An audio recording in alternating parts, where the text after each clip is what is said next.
Find books your kids will want to read with engaging stories for kids, youth, and young adults, and nonfiction books to encourage and guide them on a purpose-driven life. The Wednesday Bookmark on CHRI. Scott James, MD, is a pediatric infectious diseases physician in Alabama, and he has written a couple of family books and a few illustrated children's books. And his new book for kids is actually the latest in the God Made Me series. God Cares for Me, helping children trust God when they're sick. Welcome, Dr. James. Thanks for your time. Thanks, Kara. It's a pleasure to be with you. So this book is so timely. In fact, your role is so timely right now. Kids are seeing sickness all around. You know, people wearing masks, their world really rattled. May I get your perspective and just start by asking, how are kids doing right now? It is a weird time for everybody, and kids are way more perceptive than we sometimes give them credit for. So in my life, the kids that I hang out with the most, that's either my patients or my own kids or the kids I'm hanging out with at church, they have a lot of questions. They see some of the stress that parents and that adults are going through, and they understand the degree of illness that's going around right now, and not just like kind of the normal degree of illness, but that something is weird, something is different right now about it. And so, in my experience, kids usually have a lot of questions about just being sick in general, because it's a hard thing to go through.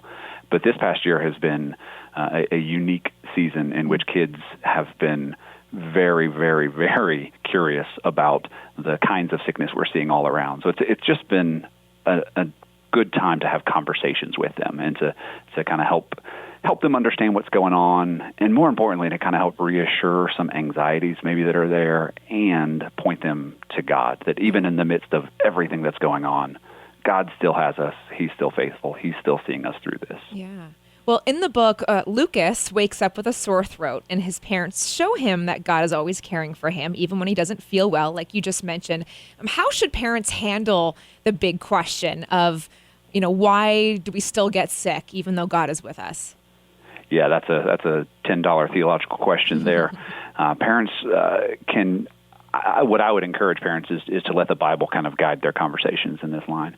And the Bible does talk a lot about our fallen world and the world that we live in, and the way that we have wandered from God, and sin has even sort of brought some degree of death and corruption into this world that was not originally present in the garden. So you can kind of help kids understand that the reason that sickness and death, the reason those things don't feel right to us, and the reason kids ask these questions of why do we have to deal with this sort of stuff, those are good, natural questions that drive home a bigger point that this is not the way it's supposed to be. God did not initially design things for us to have disease and illness and suffering and death. The garden was perfect, right? It was perfect fellowship with God, and we're the ones who wandered away from that. And sin is the consequence of that, and death is the consequence of that, is what the Bible tells us. And so illness, sickness, infection, disease, any of those things are just sort of an indirect outcome of our own rebellion against God, right? Just as a humanity. So we're not going to be directly correlating things and telling little Johnny he sinned last week and therefore that's why he's got this infection this week. It doesn't work like that, but we can help them see the bigger picture, that the suffering that we go through in this world, that's the consequence of sin. Yeah. And then that helps us coach kids through that and say, yeah, that's a hard reality, but the good news is that grace runs deeper, and that God is there for us, and that He wants to actually save us. And sometimes He'll provide that kind of physical healing and saving here on earth, but in the big picture, He saves us from sin altogether, not just from illness and sickness, but He saves us from sin itself as He offers us salvation in Jesus Christ. Yeah. So I don't know, I like to not skirt over and sugarcoat illness. I want to actually talk about it with the kids, but I want to point them to the good news on the other side of it, is that God cares for us, and Jesus is here to save us. I don't know if this is the right time to ask this question, because I could ask it later, but I think while we're on this path, in your experience, what's the relationship between good spiritual health and good physical health, or maybe the relationship of how we can respond to physical health when it comes to having good spiritual health? I don't know, maybe you even have a personal story of something you've witnessed in this past year. How would you talk about that? I definitely think that physical health and spiritual health play off of each other and go somewhat hand in hand. So I think spiritually, as I'm healthy, as I'm drawing closer and closer to God, I'm able to handle the physical ailments that may come my way. So that doesn't mean I'm immune from getting physically ill, but it means I'm going to be able to address them and cope with them and walk through them in a healthier way, mentally and emotionally. There's also definitely a sense in which if I'm taking my spiritual health seriously, I'm also going to take my physical health spiritually, because the body certainly has some things to say about the way we care for ourselves, our body, the way that we take care of ourselves and live wisely and make good decisions. And that is going to include physical care and how I keep my body up. And, our body is the Lord's temple, and so I want to respect that. So good spiritual health certainly feeds into and encourages good physical health. On the other hand, I find that times when I'm walking through physical ailment, so either me personally or walking through it with someone I love, those are times in which God uses that. C.S. Lewis calls pain and suffering kind of a megaphone to rouse a sleeping world. That pain and suffering that we go through when we have physical ailments, these are things that, if we will listen to them, will draw us closer to God. And so we know from Scripture that as we walk through suffering, as God says we will, He doesn't say if you suffer, He says when you suffer, that's going to be something that is intended to draw us closer to God. And so even though it's hard to walk through, we as Christians can trust that God actually intends it for our good in some way in His grand purposes. So physical ailment is going to draw me closer to God and increase my spiritual health.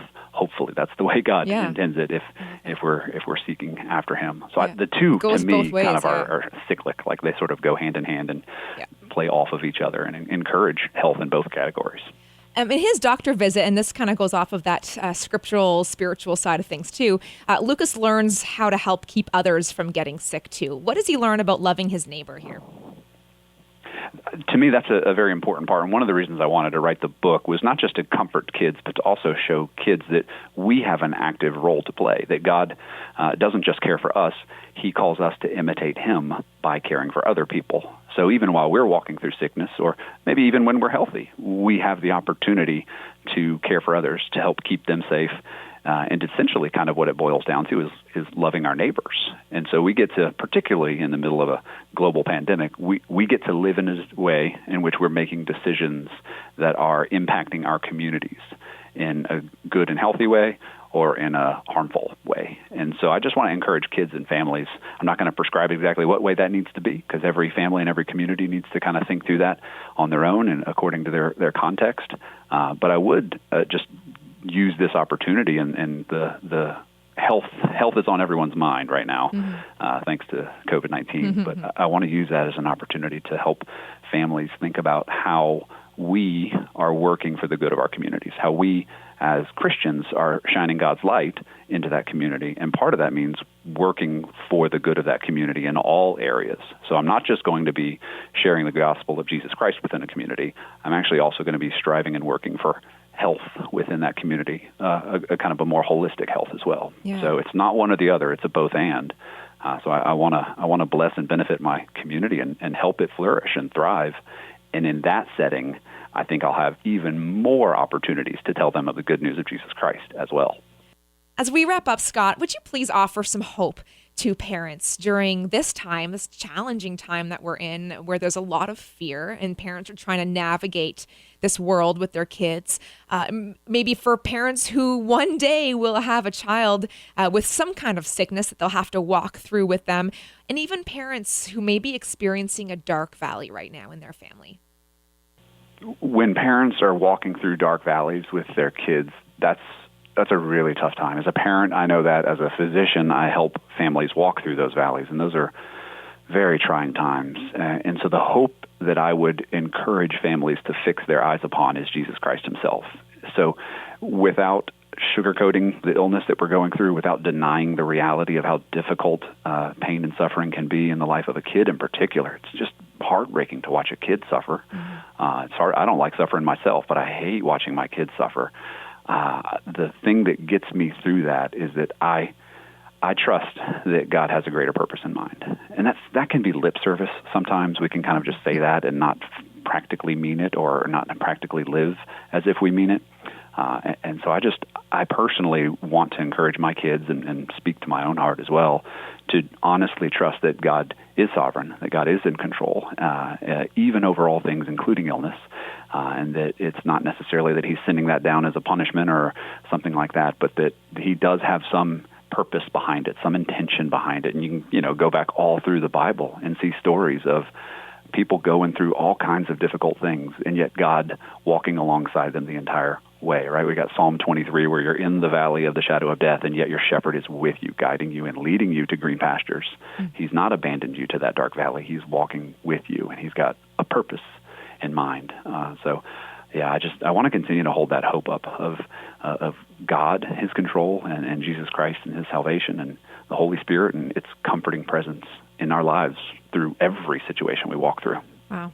Well, the world needs you right now, Dr. James. So thank you so much for what you do just in your life, but also with this book. I love all of the resources that the God Made Me series has come out with. And this is another one. Parents are going to want to hang on to this one, put it on your shelf, and pull it down when you need it, because you will need it at some point in your child's life.